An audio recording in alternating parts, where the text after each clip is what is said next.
Assalamualaikum warahmatullahi wabarakatuh. A'udzu billahi minasyaitonir rajim. Bismillahirrahmanirrahim. Alhamdulillahi rabbil alamin. Allahumma shalli wa sallim ala sayyidina Muhammad wa ala ali sayyidina Muhammad. Qala Rasulullah sallallahu alaihi wasallam, nadzarallahu mar'an saminga minna haditsan fahafidhahu hatta yuballighahu ghairahu. Semoga Allah Subhanahu wa taala menjadikan orang-orang yang mau mendengarkan hadis, mau mempelajarinya, lalu mau menyebarkannya kepada orang lain, Allah jadikan wajahnya berseri-seri baik di dunia maupun di akhirat. Allahumma amin. Semoga Allah Subhanahu wa taala juga menjadikan orang-orang yang mau mendengarkan video ini, mau mensubscribe channel ini, Allah jadikan orang-orang yang bahagia baik di dunia maupun di akhirat. Allahumma amin. Kaum muslimin rahimakumullah, khususnya para muhibbin Gus Baha, mari kita sama-sama melanjutkan mengkaji ceramah-ceramah Gus Baha tentang ilmu hakikat. Beliau membacakan hikmah dari kitab Hikam yang berbunyi al-haqaiqu taridu fi halit tajalli mujmalatan wa ba'dal wa'yi yakunul bayan fa idza qara'nahu fattabi' qur'anah thumma inna alaina bayanah.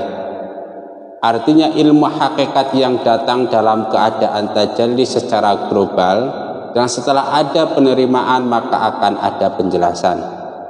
Kemudian Sahibul Hikam berdalil dengan ayat, apabila kami telah selesai membacakannya maka ikutilah bacaannya itu, kemudian sesungguhnya atas tanggungan kamilah penjelasannya. Al-Qiyamah ayat 18 dan 19. Kaum muslimin rahimakumullah, para muhibbin Gus Baha yang saya cintai, di sini Gus Baha itu menjelaskan bahwa ilmu hakikat akan diterima oleh hati seseorang ketika orang tersebut mengalami tajalli. Apa itu tajalli? Tajalli adalah suatu perasaan di mana seseorang merasa sangat dekat dengan Allah Subhanahu wa taala. Jelas nggih? Jadi Anda bisa menerima hakikat, bisa menerima ilmu laduni kalau Anda merasa dekat dengan Allah. Bahkan naik lagi kalau Anda dekat dengan Allah. Titik. Nah, kita lanjutkan. Kalau kita setback, kita kembali kepada dua video Gus Baha sebelum ini. Sebelum menjelaskan al-haqaiq, ilmu hakikat, menjelaskan tentang qurbuhu, dekat dengan Allah. Sebelum qurbuhu, Gus Baha menjelaskan tentang wusul. Yang ingin saya katakan bahwa seseorang agar bisa tajalli minimal harus melalui proses 3 tahapan. Pertama melalui proses wusul, yang kedua melalui proses qurbu, dekat dengan Allah, kemudian yang ketiga baru masuk pada proses tajalli. Nah, ketika tajalli itulah ilmu hakikat masuk ke dalam hati seseorang yang Allah pilih. Terus. Nah, sekarang kita setback dulu. Lalu apa itu wusul?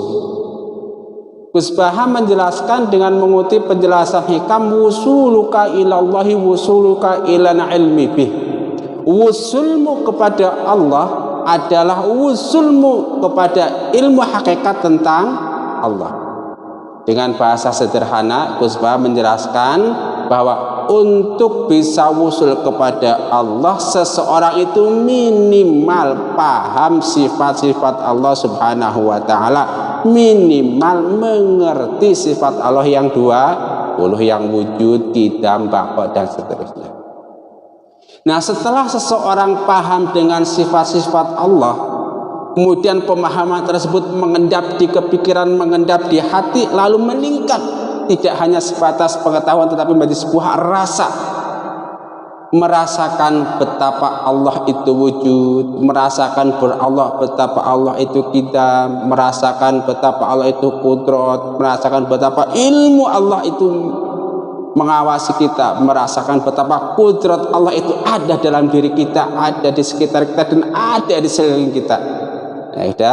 Nah, setelah itu baru seseorang masuk, naik lagi ke dalam tingkat yang dinamakan qurbuka, dekat dengan Allah. Lalu apa yang dimaksud dekat dengan Allah? Dengan mengutip kitab Hikam, Gus Baha mengatakan qurbuka minhu antakuna musyahidan li qurbihi. Yang dimaksud dekat dengan Allah adalah ketika seseorang melihat Allah yang maha dekat. Maksudnya gimana?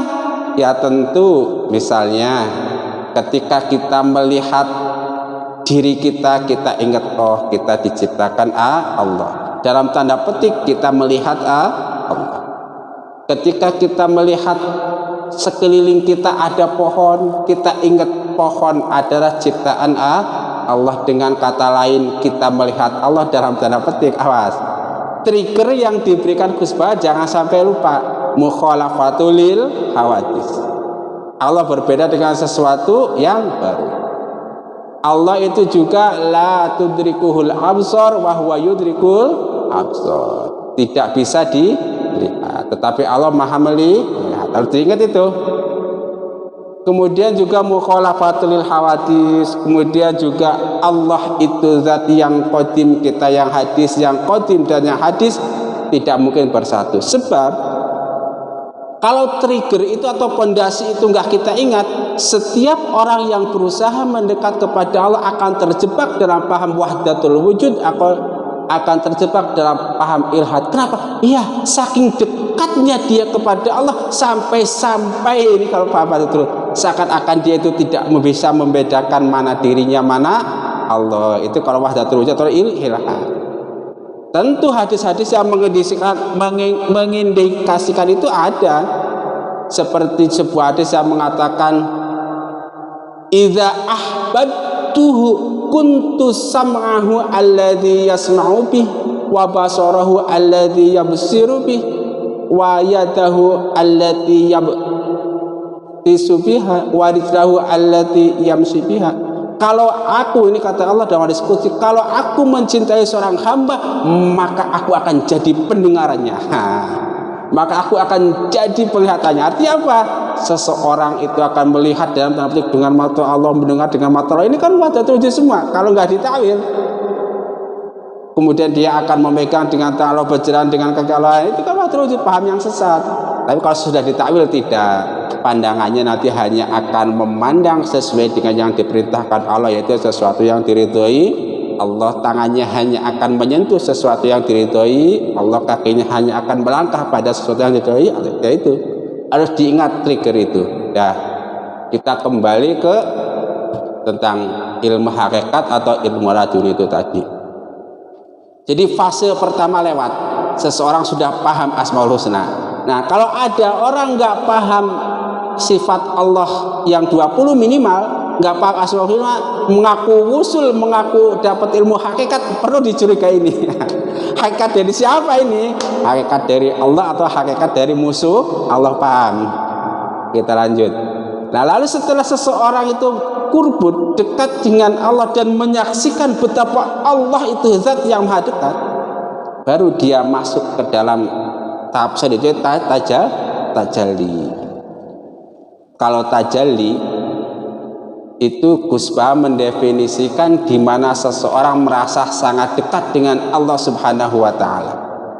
Tapi kalau dalam tafsir dalam syarah Syarqawi saya ingat bahwa yang dimaksud tajalli itu adalah tajallallahu ala qulubihim.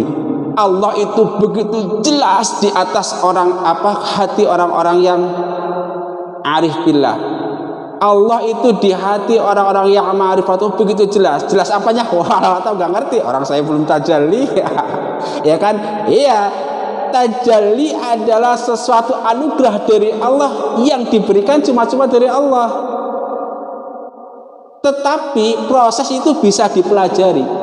Tetapi proses itu bisa ditempuh oleh seseorang. Kan begitu? Sehingga kemudian seseorang itu bisa menilai dirinya apakah dia masuk pada wilayah tajalli atau tidak.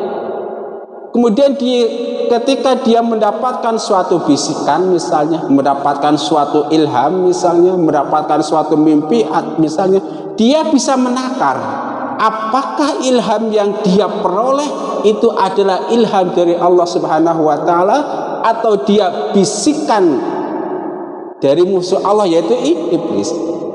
Itu kalau tajalinya orang yang pandai. Tapi kalau tajalinya orang yang bodoh, dia dapat hidayah nggak ngerti, dia tersesat juga nggak ngerti. Maka perlunya seorang guru ketika mau belajar tentang ilmu hakikat. Udah lanjut. Nah udah. Sekarang singkat cerita, nih orang yang kepengen mendapatkan ilmu laduni sudah mengalami tajalli. Ingat, tajalli yang positif melalui jalur kanan. Sebab nanti ada tajalli melalui jalur kiri. Itu nantilah. Sekarang kita fokus pada penjelasan Gus Baham mengenai ini aja dulu, sehingga jangan melebar kemana-mana. Yaudah, ketika seseorang mengalami peristiwa tajalli, ketika itulah ilmu hakikat atau ilmu laduni masuk ke dalam hati seseorang.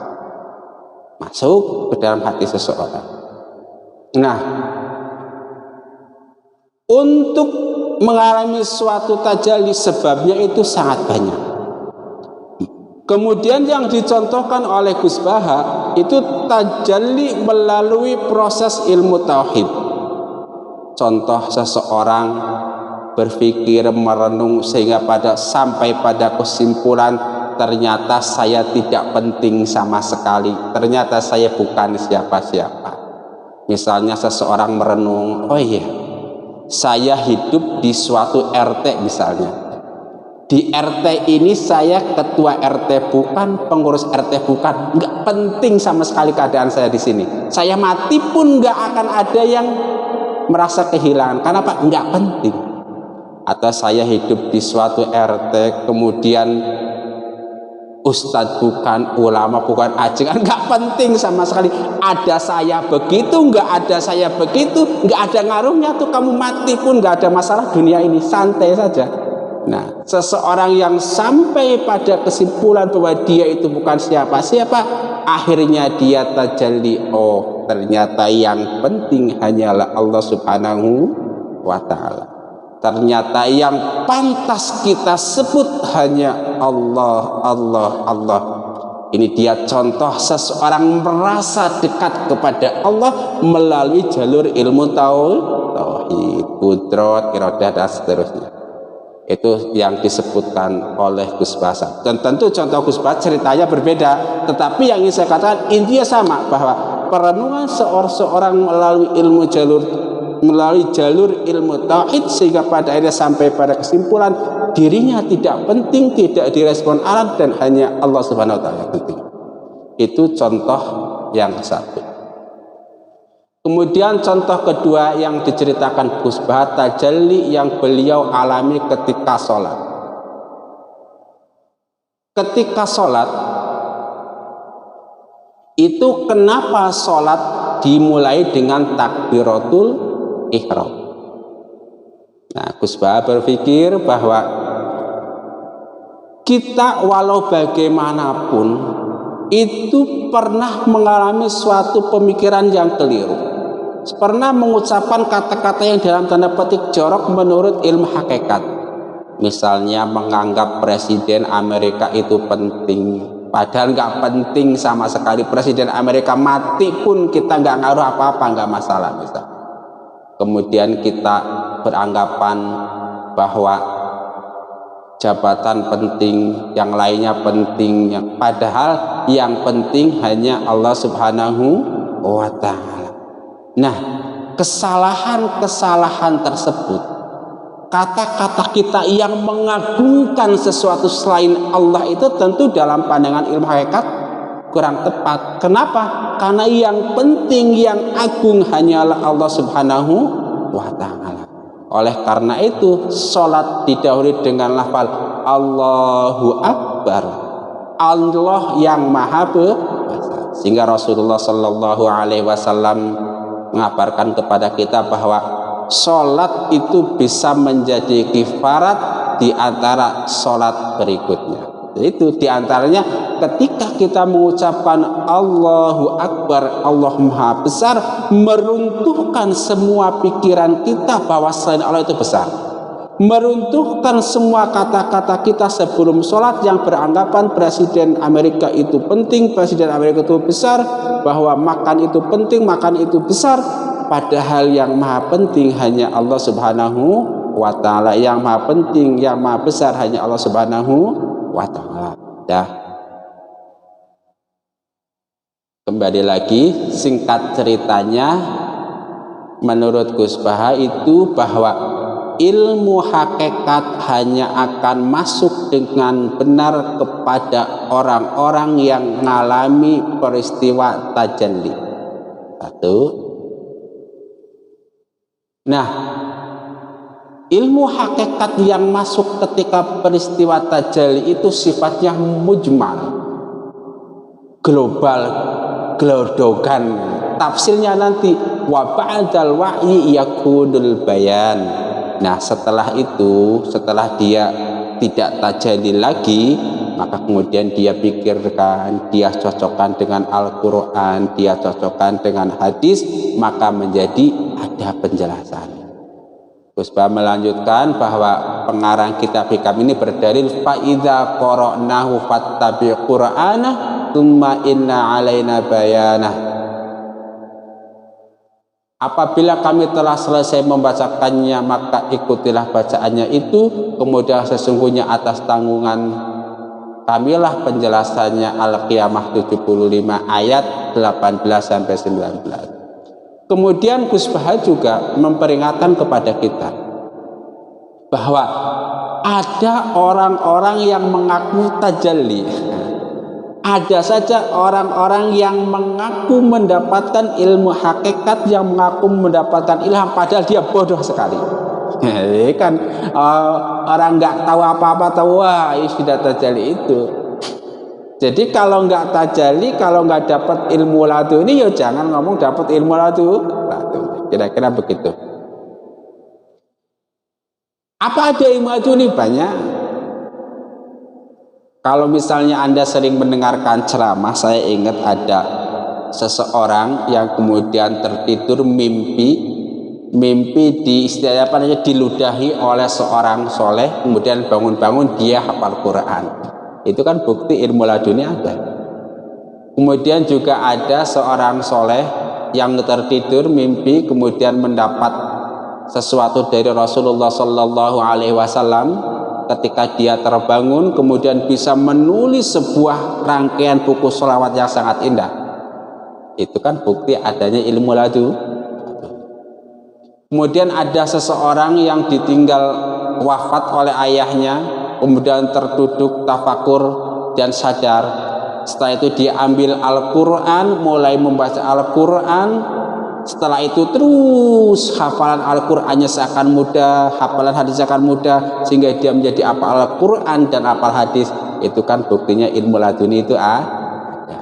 Singkatnya, ilmu laduni versi Gus Baha itu bisa ditempuh satu melalui titik wusul, setelah wusul kemudian taqarrub, qurbah, setelah qurbah baru kemudian tajalli, setelah mengalami tajalli maka ilmu hakikat akan terus masuk ke dalam hatinya orang tersebut.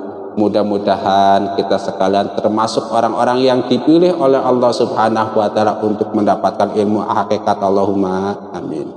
Mudah-mudahan kita semua oleh Allah Subhanahu wa ta'ala dipilih untuk mendapatkan ilmu laduni. Allahumma amin. Rabbana taqabbal minna innaka antas samiul alim wa tub alaina innaka antat tawwabur rahim. Subhanakallahumma wa bihamdika asyhadu an la ilaha illa anta astaghfiruka wa atubu ilaik. Wal afa minkum wassalamu alaikum warahmatullahi wabarakatuh.